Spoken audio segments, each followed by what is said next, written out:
Bom dia, pessoal. Bom dia, 7 horas da manhã. Vamos levantar da cama porque o tempo não para e daqui a pouquinho você começa a ficar atrasado, então é bom sair logo.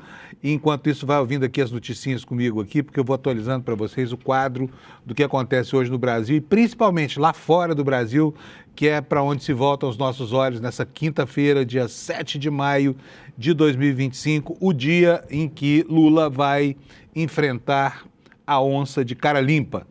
Ou seja, daqui a pouco vai estar com Donald Trump no Salão Oval da Casa Branca, local em que pelo menos 5 chefes de Estado foram humilhados, né, feitos como motivo de piada pelo homem mais instável do planeta, o mercurial Donald Trump.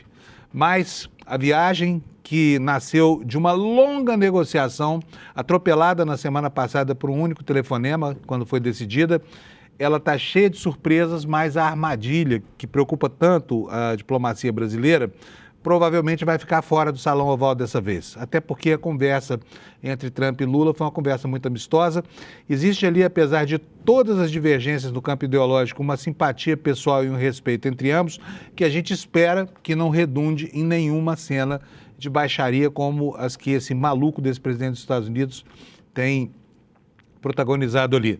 Mas pela urgência do acordo, né, e pelo tom do telefonema, por tudo que se noticiou, esse improviso que acabou culminando com esse encontro deve ser um improviso bastante produtivo. O que vai estar na mesa hoje? Principalmente a preocupação do governo brasileiro com algo que está na pauta do governo americano, que é a classificação dos nossos cartéis do crime organizado como organizações terroristas. Isso é algo que interessa aos Estados Unidos porque fragiliza a posição geopolítica dos aliados americanos, caso do Brasil, né? E nos coloca aí sob o risco de uma intervenção, que pode se dar em vários níveis, não é exatamente como aquilo que aconteceu na Venezuela ou o que aconteceu no Irã, mas é algo que fragiliza e muito o Brasil, é algo que trata de uma questão interna. Os americanos não sabem distinguir o que é grupo terrorista do que é grupo de crime organizado.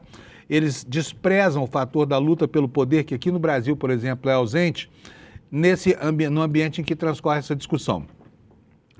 O outro assunto que vai dominar o dia de hoje é a delação de Daniel Worcário. A delação do Daniel Worcário já foi apresentada pelos advogados, ela está pronta, pelo que se informa, são 10 capítulos em que ele relata aí coisas que ele protagonizou e denuncia alguns agentes públicos. Mas as informações nos jornais de hoje dão conta de uma insatisfação do ministro André Mendonça com relação ao que foi proposto, porque, entre outras coisas, Daniel Worcário não se dispõe, nessa proposta de delação, a explicar, por exemplo, as relações dele com Davi Alcolumbre, né, que é um homem que tanto fez pelo sepultamento dessas CPIs, que não quer nem ouvir falar nesse negócio, e que tem um dos seus apaniguados, que é o presidente do Instituto de Previdência lá do Amapá, profundamente enrolado, né, com investimentos inexplicáveis de 400 milhões de reais na espelunca do Worcário, né? Espelunca do Worcário. E vocês sabem que o que atrai esses investimentos não é propriamente a rentabilidade de um banco que já estava quebrado quando eles foram feitos, né? É mais mesmo o cheiro da corrupção, da propina que correu por aí, que Worcário distribuiu à larga quando fazia a campanha para consolidar a sua armadilha chamada Banco Master. Então são os dois assuntos que estão no fulcro do noticiário hoje, obviamente que tem muito mais, e você vai ver aqui comigo. E nós vamos ter a Amanda Miranda de volta ao programa, atualizando a situação lá no sul do país, né? Temos novidades lá sobre a campanha do Carluxo e temos também o resultado de um inquérito policial que deveria investigar a invasão do partido UP e que vai morrendo sem nada, tá? Santa Catarina. É isso, pessoal. Vou chamar o Alex Amorim aqui, porque nós temos muita novidade também no esporte hoje. Alex, bom dia, meu caro. Tudo bem? Bom dia, nossa querida audiência. Bom dia a todos. Deixa o like aqui no canal, siga os canais do ICL Moreira, ICL Notícias. E vamos nessa quinta-feira maravilhosa que eu estou muito feliz, Panunzio. E siga também o Instagram de Alex Amorim. Isso Qual é importante. A sua arroba? @Alex Amorim, lá eu privei por conta de alguns acontecimentos, mas segue lá que eu vou aceitar. Sério que o seu Instagram agora é privado? Sim, mas logo mesmo estará aberto novamente. Isso cheira confusão em casa. É isso, Alex? Algumas coisas pessoais um dia eu falarei aqui no ar, mas eu prefiro me respaldar um pouquinho agora. E segue minha página também, avante.verdão, lá no Instagram, que tem algumas informações sobre o Palmeiras. Eu estou um pouco fora, não postando tanto lá, mas segue lá que eu irei voltar novamente, Panuza.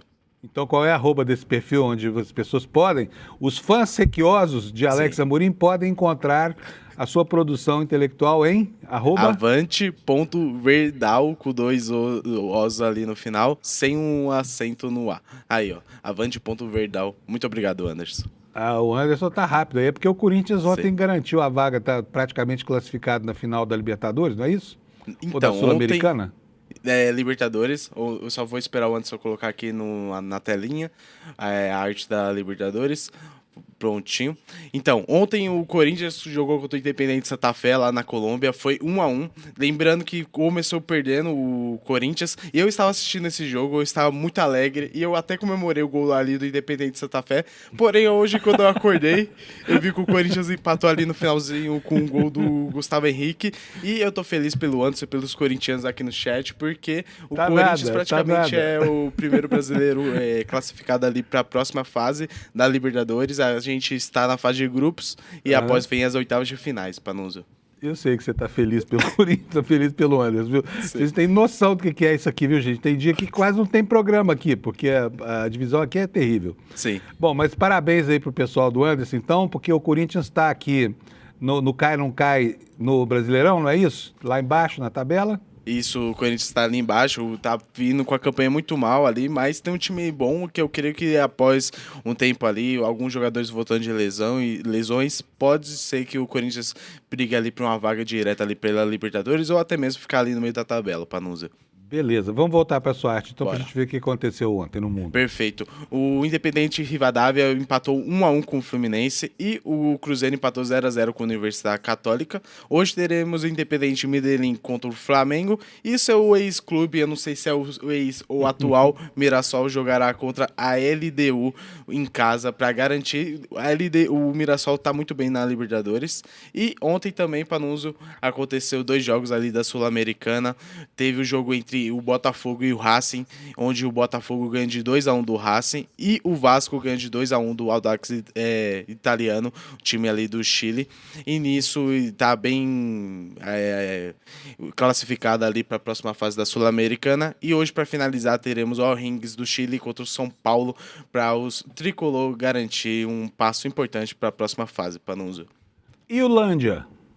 Então, eu tava pesquisando aqui, o Uberlândia vai jogar no dia 9/5 contra o Operário de Mato Grosso do Sul, pela 6ª rodada da Série D. Então, fica de olho que na segunda-feira a gente trará os resultados do nosso Lândia, muito importante, nosso Verdão de Minas Gerais, Panuza.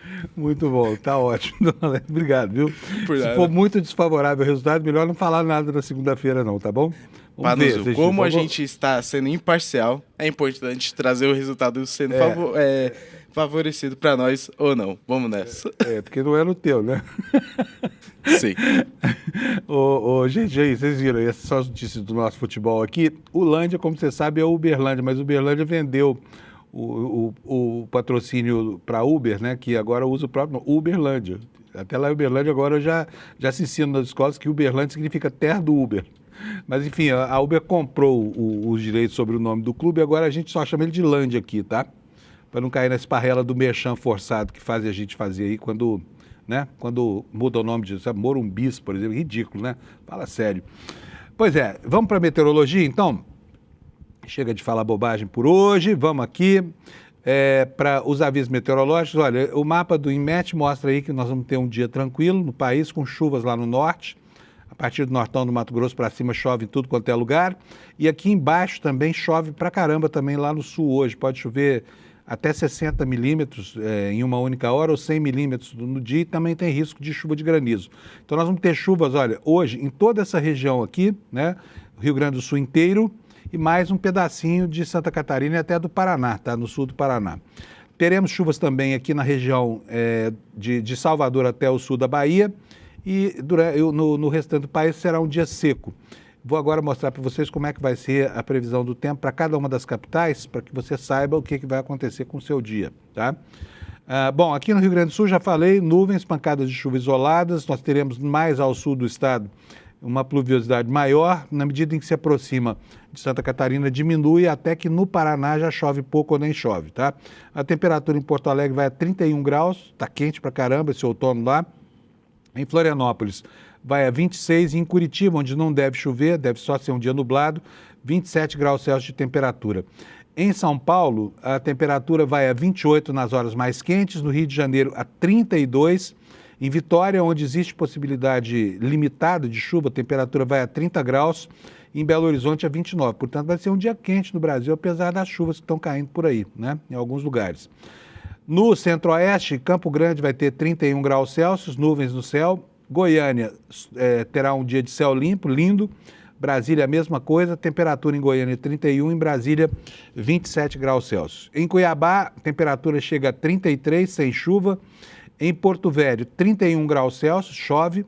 Em Rio Branco, chove também, 32 graus de temperatura. A máxima em Manaus será de 31, em Boa Vista de 34 graus Celsius. Em Macapá vai ser 31 e em Belém do Pará, 33 graus. Em Palmas, no Tocantins, a temperatura chega a 35 graus. No Nordeste, São Luís, no Maranhão, terá 27 graus com chuva. Teresina, onde também chove, 32.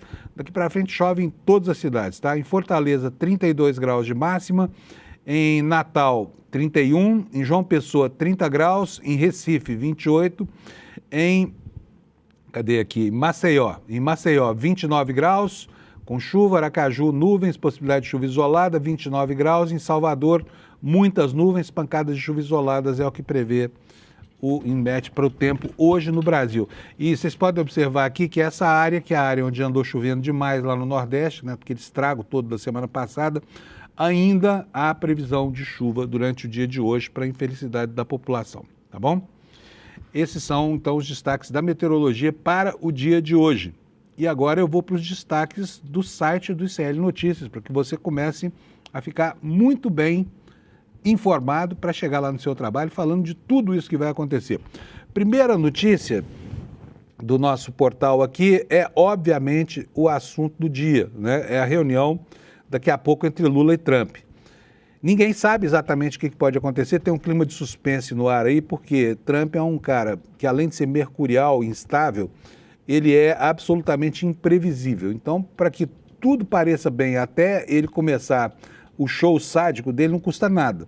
Mas os preparativos, todos eles foram cercados de todo cuidado, a despeito de essa conversa acontecer, na verdade, depois de meses de planejamento, a partir quase que de um improviso, né, que foi um telefonema na semana passada entre os dois chefes de Estado, que o Trump convidou, o Lula aceitou, e o telefonema foi encerrado com uma declaração de amor, I love you. É cheio de metáforas afetuosas, essa relação do Lula quando sentiu a química e não sei o que mais. Tomara que isso tudo se reflita no campo da realidade da diplomacia, né? Porque, afinal de contas, hoje sobre a mesa vão estar vários assuntos importantes para o Brasil. Primeiro, essa história de taxar cartéis brasileiros como grupos terroristas, que efetivamente eles não são. Mas isso leva o Lula para uma posição defensiva que é ruim para ele, inclusive no quadro eleitoral, porque está aí a direita já dizendo que Lula foi aos Estados Unidos para defender o crime organizado no Brasil, que é mentira, é completamente mentiroso. Além disso, nós temos que falar também nesse acordo lá, que certamente vai sair desse encontro, sobre terras raras. Afinal de contas, o Brasil tem aí 1/3 das reservas mundiais, né?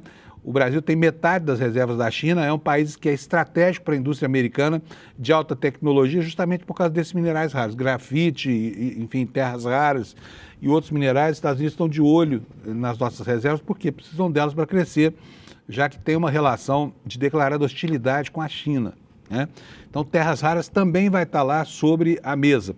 A outra questão é a intervenção dos Estados Unidos em assuntos que são assuntos internos, de interesse só dos brasileiros. Por exemplo, o nosso processo eleitoral, né? A gente sabe como é que transcorreu o ano de 2022, com todas aquelas denúncias de fraude que eram absolutamente inverídicas, mas que transtornaram o clima político a ponto de promover aquelas manifestações, os acampamentos em frente aos quartéis e culminar com a insanidade do 8 de janeiro, a tentativa de golpe de Estado mais burra da história da humanidade, né? Que felizmente não aconteceu por medo e incompetência dos golpistas. Mas tudo isso vai estar hoje lá na mesa com o Trump e esse é o assunto da nossa manchete principal aqui. Trump anuncia cartéis como prioridade no combate ao terrorismo antes da visita de Lula. Ou seja, né, ao chegar a conversa, Lula já tem uma pequena desvantagem, tá? E aqui o intertítulo dessa manchete fala que a nova estratégia de combate ao terrorismo coloca o hemisfério ocidental no centro das atenções. Uma matéria veiculada ontem pelo ICL, que foi bastante explorada por nós aqui no Desperta, provocou uma primeira consequência em relação ao governador de São Paulo. Por quê? Porque se descobriu agora, e graças ao ICL isso chega ao conhecimento do público, que a campanha de Tarcísio recebeu dinheiro até de gente que já morreu, tá? Mortos, deram dinheiro. E não é pouco dinheiro, não, 25 milhões são as irregularidades apontadas na campanha do atual governador e candidato à reeleição aqui em São Paulo, Tarcísio de Freitas. Daqui a pouquinho a gente vai detalhar. Vocês estão vendo aí essa situação de pânico que está acontecendo por causa da restrição ao tráfego de navios no Estreito de Hormuz. Nós temos lá um surto de hantavírus e o mundo ficou apavorado com isso, pensando que isso poderia levar a uma pandemia desse vírus e tudo mais. Mas aí a OMS está tranquilizando a gente e esse assunto está aqui na nossa primeira manchete secundária, né? A OMS está dizendo que não há risco de pandemia por causa desse vírus que encontrou ambiente fértil num dos navios que estão presos lá no Estreito de Hormuz, tá? O governo se empenhou muito pela simplificação dos procedimentos para renovação da carteira, para obtenção e renovação da carteira de motorista, mas agora existe o risco concreto de que seja necessário revalidar a carteira com o exame médico. Tá? Uma comissão lá no Congresso, a comissão da medida provisória que estabeleceu a renovação automática das carteiras, que resolveu colocar o exame médico de novo como uma prioridade, como um pré-requisito para a renovação das carteiras de motorista, tá? A próxima manchete, olha aí, esse é um assunto sobre o qual nós vamos falar bastante aqui daqui a pouquinho com o Kleber Lourenço. A homologação da delação do Worcari deve ficar só para a véspera das eleições. É um processo muito demorado. E ontem foi um dia de desentendimentos aí entre a defesa de Worcari e o ministro André Mendonça, que é o responsável por essa investigação judicial. Tá? Gente, um professor da USP falou que as flotilhas que têm sido promovidas como uma forma mesmo de pressionar o governo de Israel a aceitar ajuda humanitária, que o governo de Israel tem que tratar isso com muito mais rigor, que essa flotilha em que foi preso o militante brasileiro deveria ser tratada com tal rigor que seria a última entre todas, né? Estou falando de um movimento humanitário, para ver como é que o sionismo leva a deformações no campo de visão, inclusive de pessoas tão bem dotadas de informação, como um professor da Universidade de São Paulo. Daqui a pouco vocês vão conhecer. É isso aí. Deixa eu chamar o Kleber Lourenço na redação, porque já são 7 horas e 18 minutos, para a gente começar a aprofundar o noticiário dele aqui. Kleber, cadê você? Opa, apareceu aí. Bom dia. Bom dia, Panúzio. Vamos jogar a pauta toda pro alto, vamos com o Break News, a coisa mudou toda. Nesse meio tempo que você estava lendo as manchetes, tivemos deflagração da 5ª fase da Operação Compliance Zero, viu? Meu Deus. Um dos alvos dessa operação é ninguém mais, ninguém menos do que o senador Ciro Nogueira, presidente do Partido Progressista. Mano, finalmente as coisas estão indo para onde tem que ir. Olha, isso, eu vou contar para vocês aqui. Hoje eu cheguei aqui de manhã bem cedinho, o Kleber já estava na redação. A gente sabe se os transportes de São Paulo estão funcionando bem pelo horário que o Kleber chega aqui, porque quando ele chega um pouquinho mais tarde é porque o trem quebrou. Kleber, fala para nós do diálogo que a gente teve enquanto eu subia a escada, você lembra? Hoje é um dia bom para ter uma operação da PF. Pois é, estava sentindo falta, fazia tempo que... Me diz só, satisfaz uma curiosidade, além do Ciro Nogueira, que é uma novidade maravilhosa, o Ibanez também está na relação de pessoas que vão ser visitadas aí pela Polícia Federal, não? Por enquanto, não temos informações da lista completa de alvos. Foram expedidos 10 mandados de busca e apreensão e um de prisão temporária, Panunzio. Então, na verdade, não se sabe nem quem é o alvo da prisão temporária e nem quem são os alvos dos 10 mandados de busca e apreensão. O que a gente sabe é que entre os alvos dessa operação de hoje temos o senador Ciro Nogueira e a Justiça autorizou o bloqueio de bens de direitos e valores no valor de 18,85 milhões de reais também nessa operação. Isso do Ciro não? Ou dos vários? A operação agora, como gente, um todo. Também, vocês vão nos dar licença aqui, mas a operação está na rua agora, né? Ela começa às 6 da manhã, a Polícia Federal leva um pouco de tempo para divulgar. Então, os detalhes dessa operação a gente só vai ter quando ela terminar, quando terminarem de cumprir os mandados de busca e apreensão e de prisão. Nós não sabemos quem é o preso ainda não, né? Não sabemos. Só sabemos até o momento que dentro dos mandados que nós temos de prisão e de busca e apreensão, um desses 10 de busca e apreensão tem o Ciro Nogueira como alvo. Maravilha. Gente, o Ciro Nogueira é um cara tão enrolado, viu, Kleber? Ele tem uma teia de empresas, eu vou até mostrar para vocês aqui. A gente não sabe exatamente a extensão dessa medida, mas o senador Ciro Nogueira está lá no centro do alvo. Vou mostrar para vocês aqui a teia de relações do senador Ciro Nogueira. Se o Alex quiser colocar minha tela aqui no ar, pode colocar? Tá aí, ó. O senador Ciro Nogueira chama Ciro Nogueira Lima Filho, tá? Esse aqui é o cinturão de empresas ao redor dele, tá? Então tem tudo isso aqui, são 1, 2, 3, 4, 5, 6, 7, 8, 9, 10. 10 empresas. E muitas dessas empresas ele tem os parentes dele como sócio. Uma das principais é a Ciro Nogueira Comércio de Motocicletas. É essa aqui que você está vendo aqui, tá vendo só? Agora vamos ver, clicando nessa empresa, qual é a relação de sócios dele. Olha aí, ó. Iracema Maria Portela, é tudo mulher, filha e tudo mais, tá bom?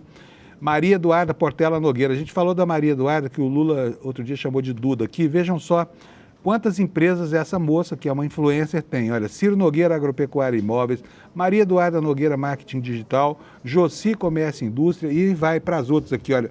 Speed Produtora, CNLF Empreendimentos Imobiliários, isso tudo na mão de uma influencer, hein?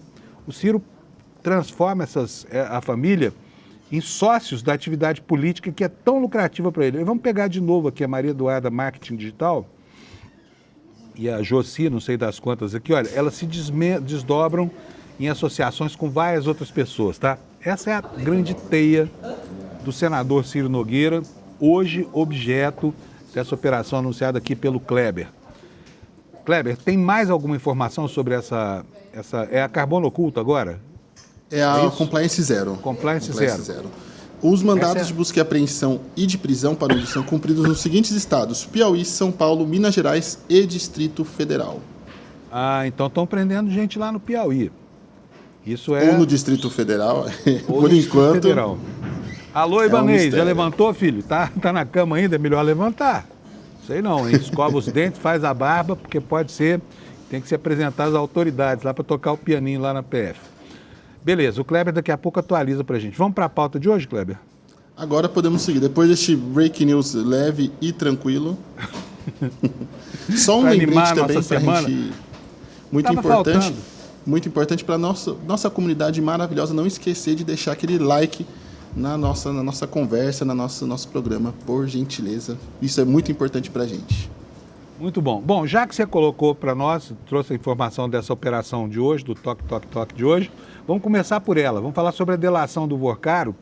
Ela vai demorar, né? A gente estava pensando que era para já. Ontem tivemos várias informações aí sobre insatisfação do ministro André Mendonça e tudo mais, mas o problema é mesmo a negociação do conteúdo. Quando é que isso pode terminar, Kleber? Olha, eu conversei tanto com membros da PGR quanto também do gabinete do ministro André Mendonça para entender quais são os próximos passos. E, num primeiro momento, o que acontece é que a defesa do Daniel Vorcaro apresentou uma proposta de delação, com o que eles querem entregar, com o que eles querem levar às autoridades. Isso vai passar pela validação tanto da Procuradoria-Geral da República quanto da Polícia Federal. Isso deve levar um bom tempo, inclusive as fontes com quem eu conversei acreditam que isso só vai para a fase de homologação, que é quando a delação é encaminhada, ou a proposta de delação é encaminhada ao STF, ao ministro relator André Mendonça, lá em agosto. E em agosto, por volta da segunda quinzena de agosto, é quando começa o período eleitoral de campanhas. Então, pode ser que a delação seja homologada às portas, ali, às vésperas da campanha eleitoral, que pode bagunçar muito o quadro político e criar ali um fato muito importante que vai ali embaralhar as peças do processo eleitoral deste ano. Eu questionei também o gabinete do ministro André Mendonça sobre os ritos e se eles estariam já em posse do material da delação de André Mendonça e recebi uma nota oficial do gabinete afirmando o seguinte, Panunzio. O gabinete do ministro André Mendonça esclarece que não há acordo de colaboração premiada em fase de homologação perante este juízo. O que o gabinete quer dizer? Que até o momento eles não receberam o material da delação e que devem receber, provavelmente, só apenas a validação da PF e da PGR, conforme manda o rito tradicional. O rito normal já é esse, é assim que funciona. Eles precisam fazer análise e depois encaminhar para o ministro relator. Lembrando que, a partir do momento que essa delação for homologada, caso ela seja homologada pelo ministro André Mendonça, qualquer tipo de vazamento, qualquer tipo de informação que vá parar na imprensa pode colocar o acordo de delação em risco. Até o momento a gente tem essa farra das especulações.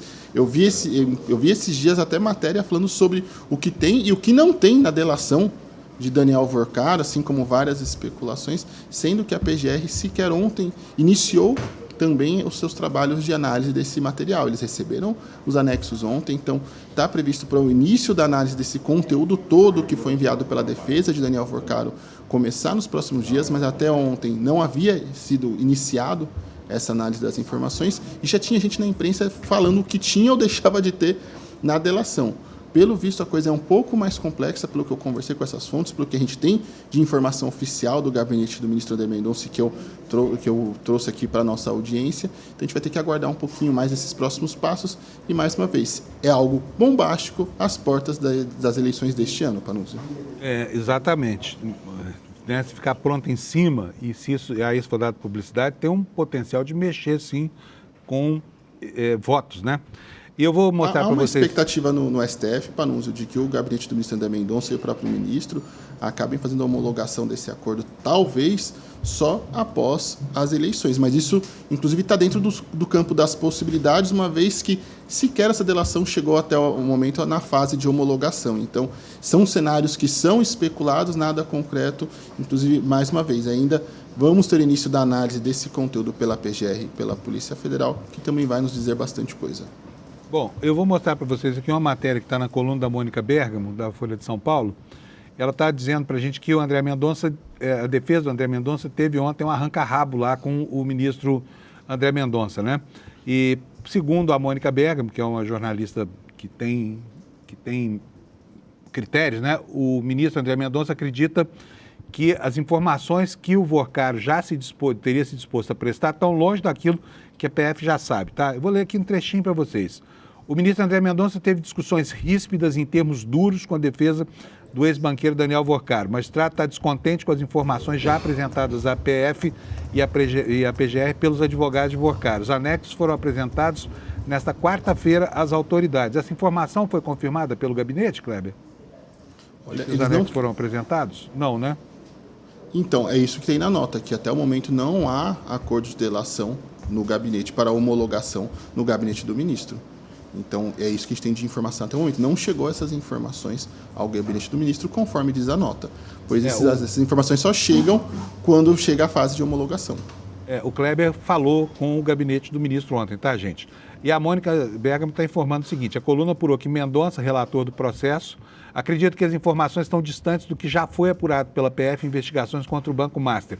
E aqui ela coloca o problema. Ó. Não há, por exemplo, esclarecimento sobre a relação de Vorcaro com o presidente do Senado, Davi Alcolumbre. A Amprev, que é a Amapá Previdência, gestora de regime próprio da Previdência do Estado, aplicou 400 milhões de reais em títulos de alto risco do banco. Né?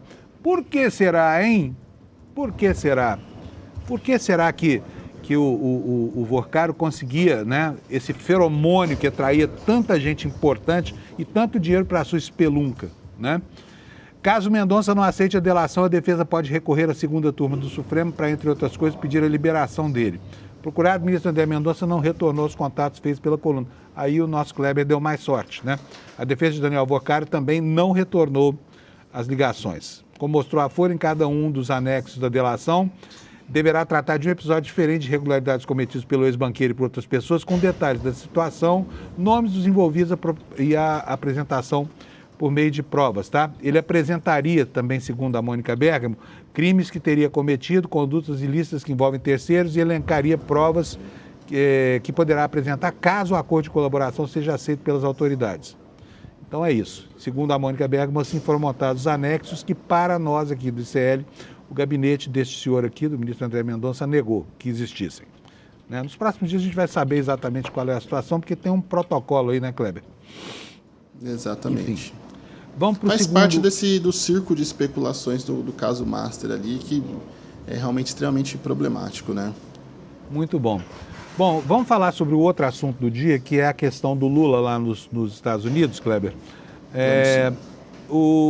Há uma queda de braço aí entre Lula e Trump. Parece que essa queda de braço reside justamente, que será o eixo da conversa, né, nessa questão da qualificação das facções criminosas brasileiras como grupos terroristas, né?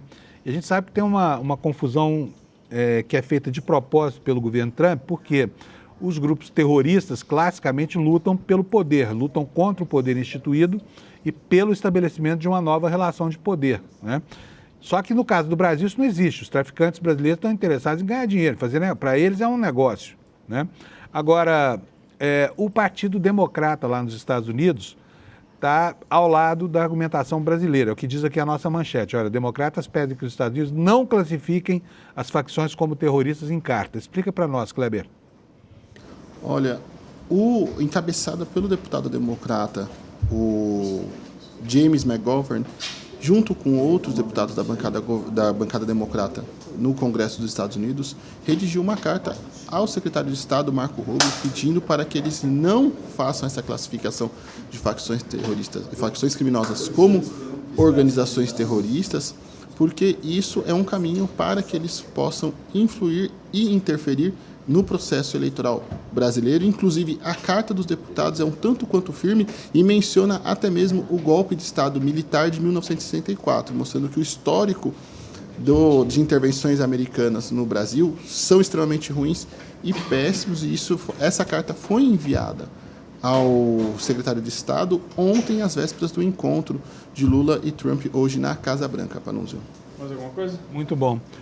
Vamos aqui para o próximo assunto, Tarcísio de Freitas. Ontem a gente viu aqui numa matéria no Desperta que há uma suspeita de que o governador tenha recebido 25 milhões e 200 mil reais de pessoas que não existem, né, cujos CPFs foram usados para registrar doações, sabe-se lá de quem.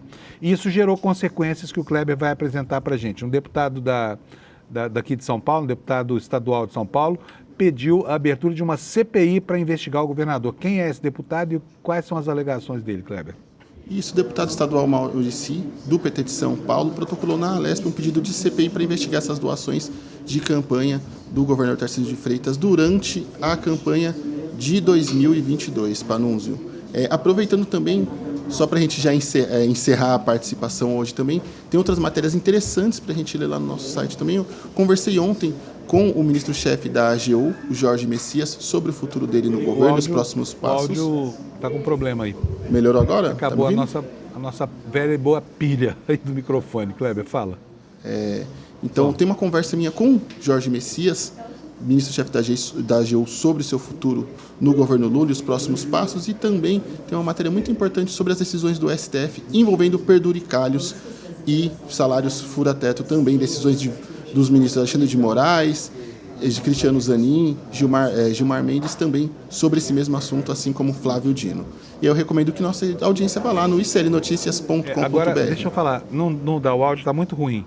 Ainda bem que o Kleber já deu o recado dele aqui hoje. Kleber, não dá. A gente volta amanhã para completar essas informações, tá bom? Nosso Até microfone mais. hoje pisou na bola aí.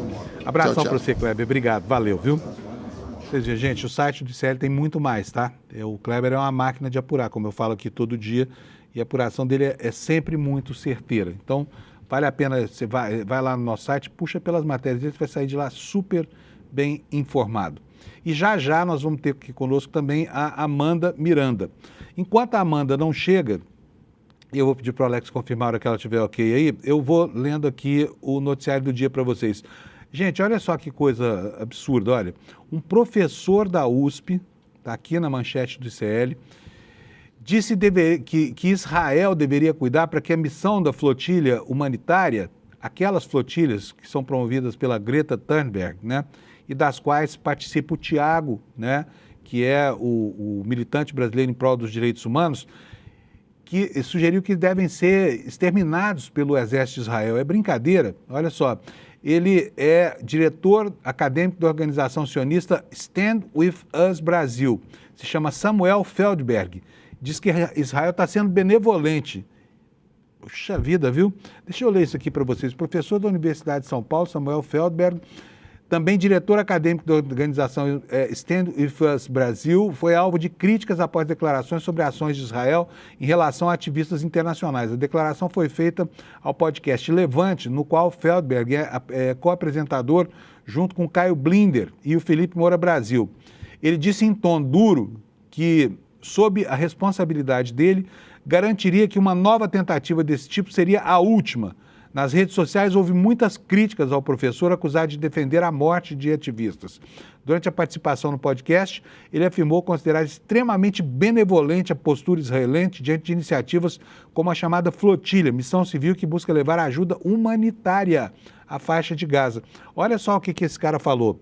Eu tenho a sensação de que a ação israelense é extremamente benevolente. Se eu fosse o responsável por essa ação, eu garantiria que a próxima vez que uma flotilha como essa partisse de qualquer lugar em direção a Israel seria a última. É um pensamento bem democrático desse professor, não é não? Que absurdo, né? Que absurdo. O post dele deve ter sido retirado do Instagram. Olha só, porque aqui no nosso site não aparece mais o print dessa conversa dele, tá bom? Segundo a nossa matéria aqui, a fala ocorreu no contexto de comentários sobre a interceptação de embarcações em águas internacionais e detenção de ativistas, inclusive do brasileiro Tiago Ávila. Ao perceber a gravidade da declaração, o Caio Blinder disse o seguinte: é exatamente isso que o Tiago quer que você fale. Você está caindo no jogo dele. Foi o que disse aliás, foi o que disse o Caio Blinder a esse professor meio maluco, né? Sorrindo, Felipe Moura Brasil disse: é general linha dura, esse Samuel Feldberg. Queria dar uma lição no pessoal da flotilha. Em seguida, tentou amenizar a situação, afirmando que ninguém aqui está pregando violência nem nada, simplesmente alguma medida que impedisse que esse pessoal voltasse a fazer esse tipo de baderna. Por que uma flotilha pacífica ofende tanto alguém que é declaradamente um sionista com pendores fascistas, como esse professor, a ponto de ele desejar uma ação de extermínio contra essas pessoas? O que ofende tanto assim? Será que é só porque isso revela, né, toda a crueldade do regime que governa Israel? Será que a maldade implícita em comentários como esse criam valores novos para a humanidade? Tipo assim, defesa da vida, defesa da liberdade de expressão, defesa do direito de ir e vir para onde quiser, né? Me estranha muito ver um professor da USP, ainda que membro de uma entidade sionista, ter um raciocínio tão estapafúrdio quanto esse. Deixa eu chamar a Amanda Miranda, que já está prontinha aqui. Ela veio ao programa depois de muito tempo ausente, o pessoal estava sentindo saudade dela. Bom dia, Amanda. Bom dia! Eu estava de olho aqui nas breaking news, por isso que quando eu entrei aqui na tela, eu estava com uma cara meio perdida. Mas bom dia, gente. Estamos aqui já, dia quente, né? Amanda voltando de férias lá na Bahia, né? Tá morena, de sol, apesar da chuvarada lá, né, Amanda? O pessoal tava com muita saudade de você aqui, dizendo: cadê a Amanda? Abandonou, não fala mais com os pobres. Amanda, me conta uma coisa, na sua volta, o que deu aquela investigação sobre a invasão pela polícia do Jorginho Melo do diretório do partido UP? Aquilo terminou? O inquérito acabou? Apontou culpados? Então, Panúzio, o que aconteceu foi que a gente estava diante de uma operação midiática, só para relembrar a nossa audiência aqui, lá em novembro de 2025, a Polícia Civil e a Polícia Militar invadiram a sede de um partido de forma completamente antidemocrática, algo que a gente só via na época da ditadura militar. Realmente um episódio trágico para uma democracia, mas aqui em Santa Catarina a gente sabe que tem uma Constituição paralela. E ontem, o Tribunal de Justiça de Santa Catarina simplesmente anulou, numa decisão histórica, unânime, não só a operação, como todas as provas colhidas na operação, as supostas provas, e também o processo criminal que estava em curso em virtude dessa operação.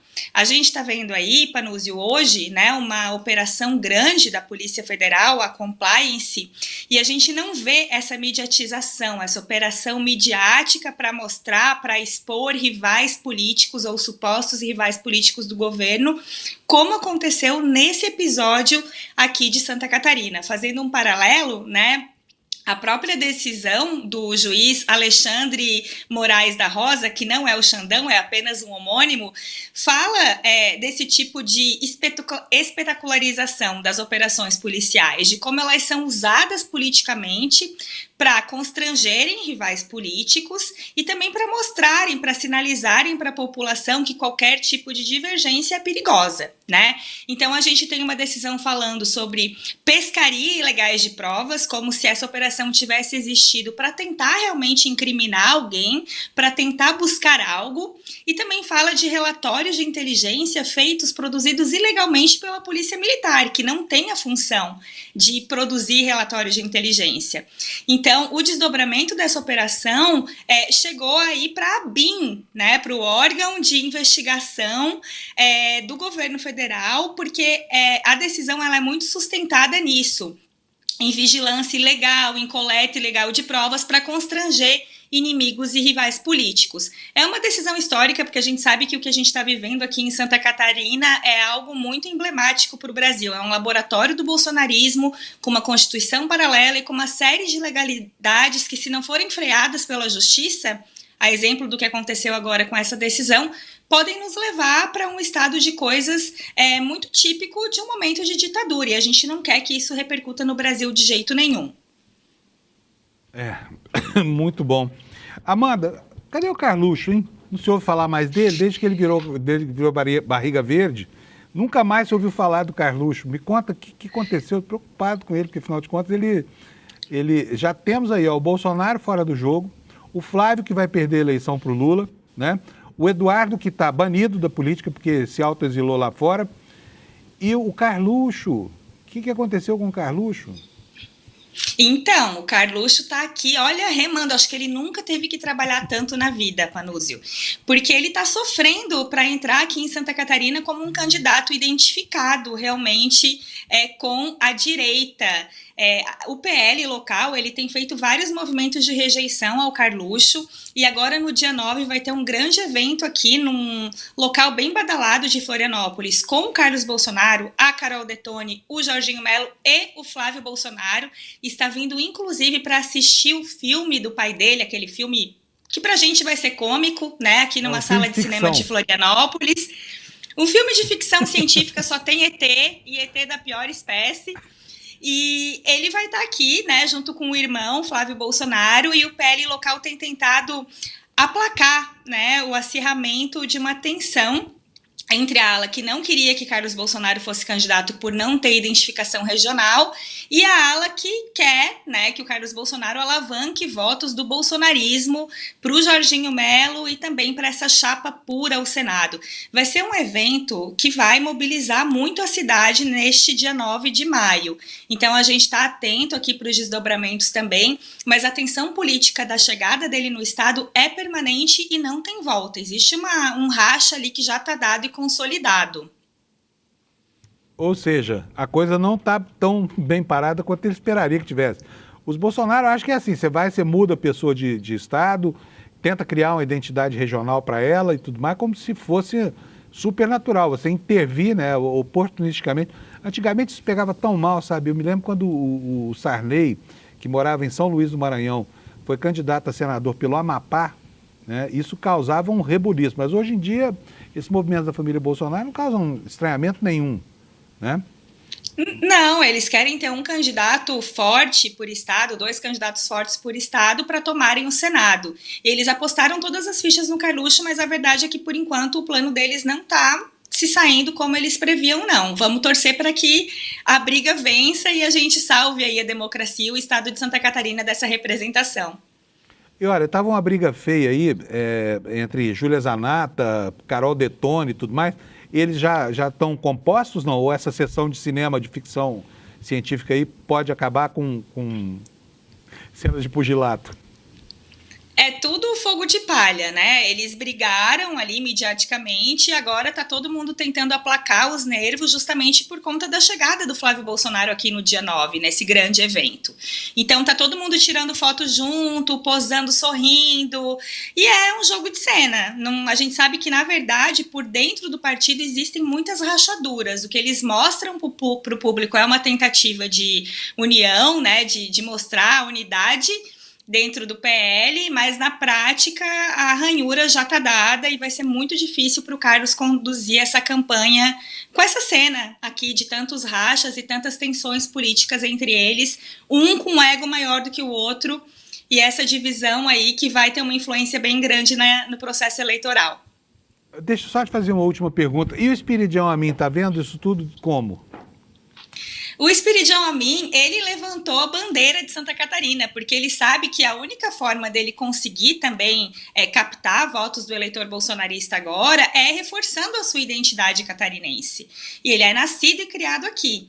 Então, ele tem colocado camisa de Santa Catarina, trazido isso em todas as suas postagens nas redes sociais, tentado criar essa identificação que já é dada, porque realmente ele é um político de uma oligarquia bastante tradicional aqui, mas ele tem usado isso discursivamente para mostrar para o eleitor, para chamar o bairrismo do eleitor, né? Dizer, olha, gente, eu sou catarinense e o Carlos Bolsonaro não, então deixa ele lá e vota em mim. Ele está fazendo essa campanha agora e eu acho que essa deve ser a tônica também da linguagem dele ao longo do processo eleitoral, quando começar de fato, né?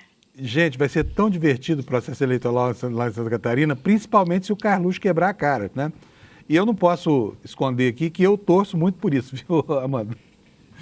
Vamos ver qual vai ser o pessoal de Santa Catarina. Tudo bem, eu sei que vocês são reaças pra caramba, mas votar no Carluxo é o fim da picada, sabe? Tem gente melhor do que ele aí no estado de vocês, sabe?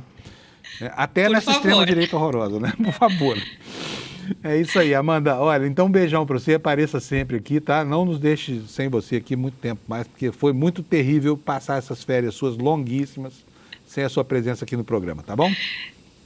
Obrigada, gente. Um beijo, bom dia pra gente. Beijão para você. Obrigado, Amanda. Pois é, pessoal, o Carluxo achou que ia ser moleza para ele lá. Não, sou o Bolsonaro, eu chego aqui, boto a minha barraquinha aqui, já monto o acampamento e vou ficando, né? Não é bem assim, tá? O povo catarinense, mesmo sendo reaça como tem seus brios também, né? Então, pessoal de Santa Catarina, por favor, vocês não vão admitir uma interferência desse tamanho, né? Ainda que seja do Bolsonaro ou dos Bolsonaro. Beleza, olha, torcendo abertamente contra um objetivo. Vamos falar agora, pessoal, do Lula lá nos Estados Unidos, que daqui a pouco vai se defrontar com o Trump. O Lula deve ir com o coração na mão para essa audiência, porque não se sabe nunca o que se pode esperar do anfitrião dele lá, né, do Donald Trump, se ele vai tentar reeditar aquela cena de humilhação que 5 vezes já matizaram esses encontros na Casa Branca como encontros extremamente perigosos, né? E, bom, vamos saber qual é a pauta. Aqui no site do ICL, nós temos uma matéria do Jamil Chá dizendo que o Lula vai defender um acordo para atacar o andar de cima do crime.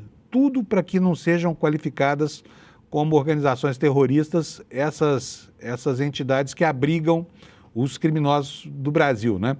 A matéria diz o seguinte: o governo brasileiro apresentou uma proposta de acordo aos Estados Unidos para atacar o andar de cima do crime organizado com medidas para sufocar os canais de lavagem de dinheiro e financiamento da cúpula do narcotráfico.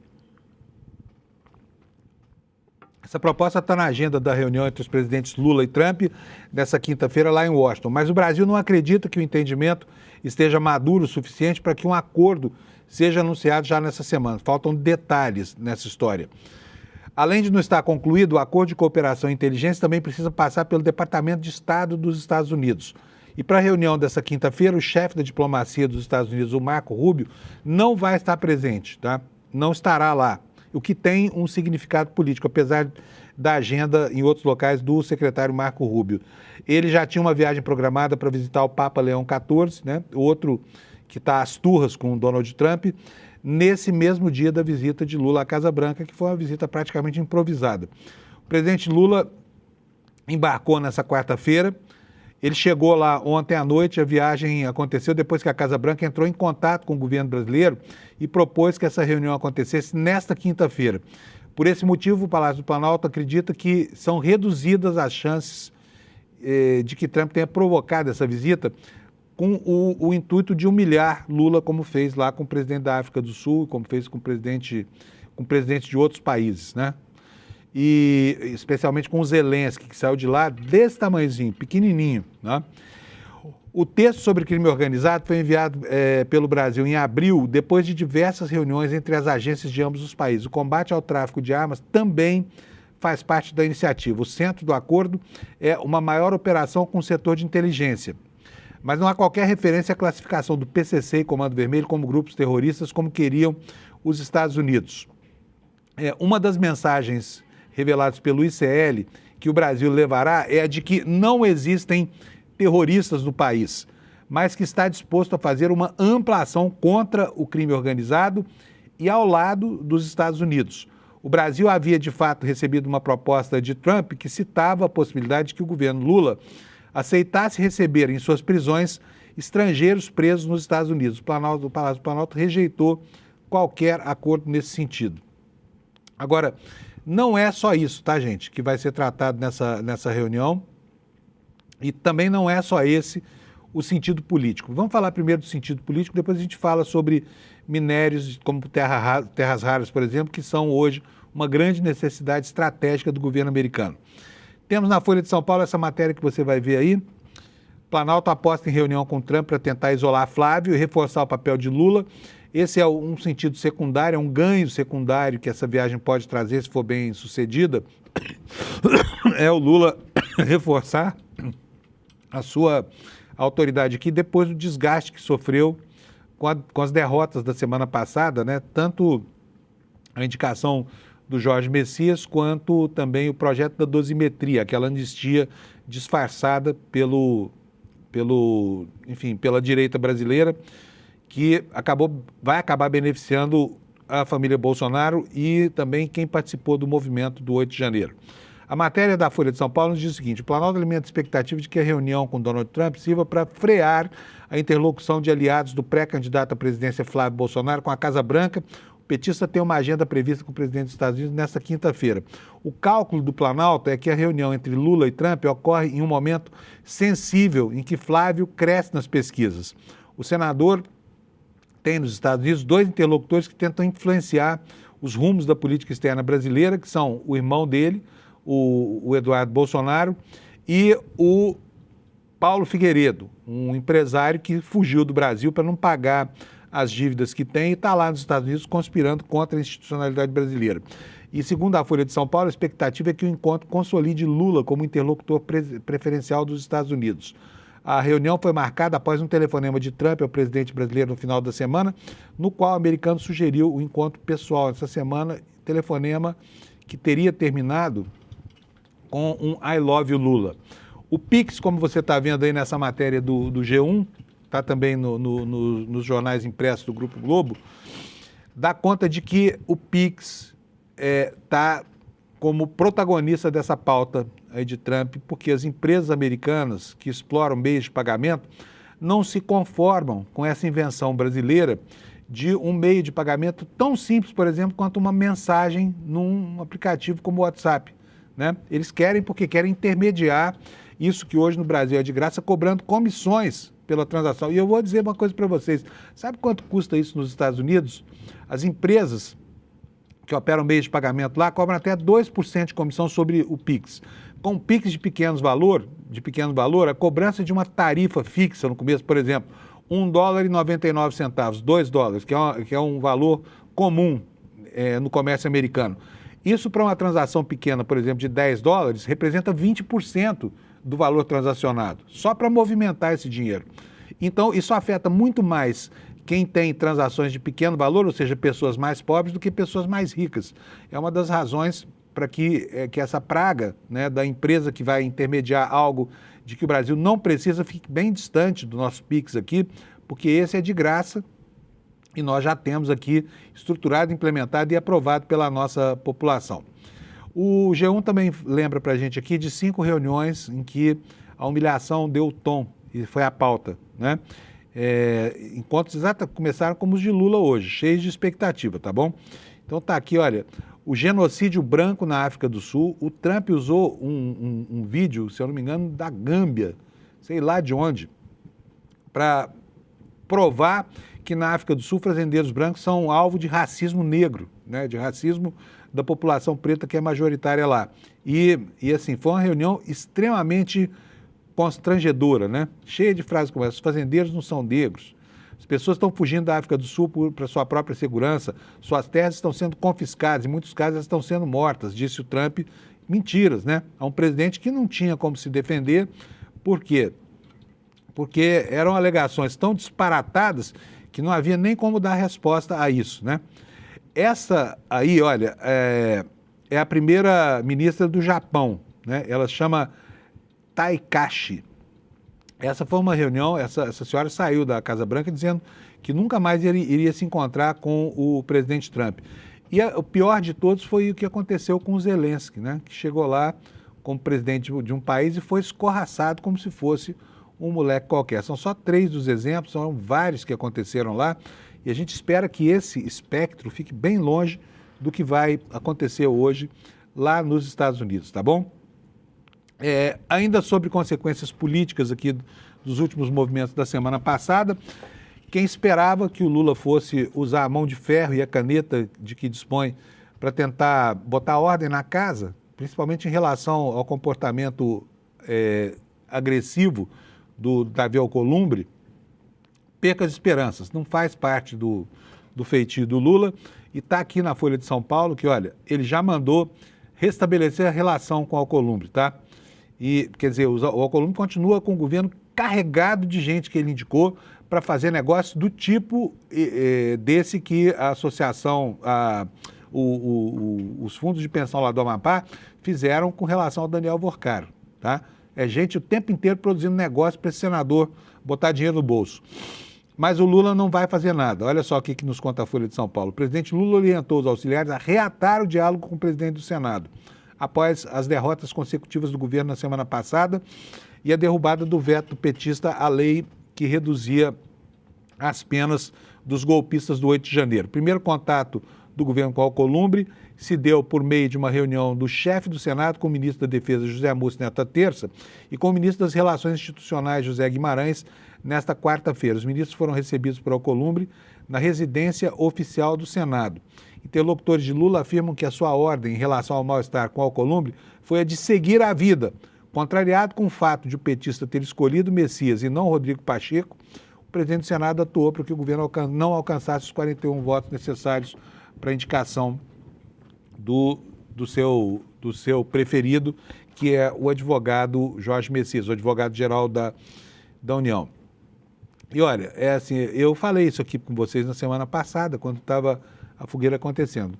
O Lula despreza o Maquiavel. Ele não sabe cobrar a responsabilidade pelo comportamento de aliados desleais como Hugo Mota e como esse Davi Alcolumbre lá no Senado. E eles, por isso, ficam muito à vontade para fazer todo tipo de sacanagem institucional que podem fazer contra o governo do presidente da República, do qual agora são desafetos declarados, especialmente Davi Alcolumbre. Pessoal, é isso, acabou o programa de hoje. Nós vamos seguir com as informações no N1, daqui a pouco novas informações sobre essa operação que está nas ruas aí, prendendo gente lá no Distrito Federal e também na terra do senador Ciro Nogueira, no Piauí, e eu também estou muito curioso para saber quem são os outros presos, especialmente se o toque-toque-toque da Polícia Federal chegou, além do senador Ciro Nogueira, também à casa do ex-governador do Distrito Federal, Ibanez Rocha, porque esse continua flanando sobre o assunto. Não foi incomodado por ninguém até agora. Bom dia para vocês. Aliás, não, eu preciso falar. Hoje está duro aqui porque o ar-condicionado já deixa o ar mais seco do que está. Bandidos de Farda é o nosso documentário, dia 17 de maio, às 20 horas. Né? Nesse QR Code aqui, olha, você já pode pegar o seu convite ou aqui no despertatcl.com.br tá? Documentário importantíssimo que está gerando muita repercussão lá em Brasília, né? E que merece a sua atenção, porque traz de volta informações que a ditadura brasileira conseguiu esconder em documentos que foram muitas vezes surrupiados, como foram esses que deram origem a essa série, estavam em poder do coronel Ciro Etchegoyen. Pessoal, bom dia para vocês, obrigado pela audiência, a gente volta amanhã às 7 horas. Opa, até a audiência ali, quanto é que foi hoje? 23.613. Muito bom, na frente de todo mundo de novo. Jovem Pan, CNN, Revista Oeste, brigadíssimo pela sua audiência, tá bom? Super prestigiosa para nós. Bom dia, até amanhã, tchau. Um sargento testemunhou um crime terrível. Ao denunciar o que aconteceu, ele se tornou alvo do próprio sistema e depois viveu escondido, protegendo a própria família dos antigos companheiros. Dia 17 de maio, um domingo, estreia o original do ICL, Bandidos de Farda. O novo original do ICL conta crimes inéditos cometidos pela ditadura militar.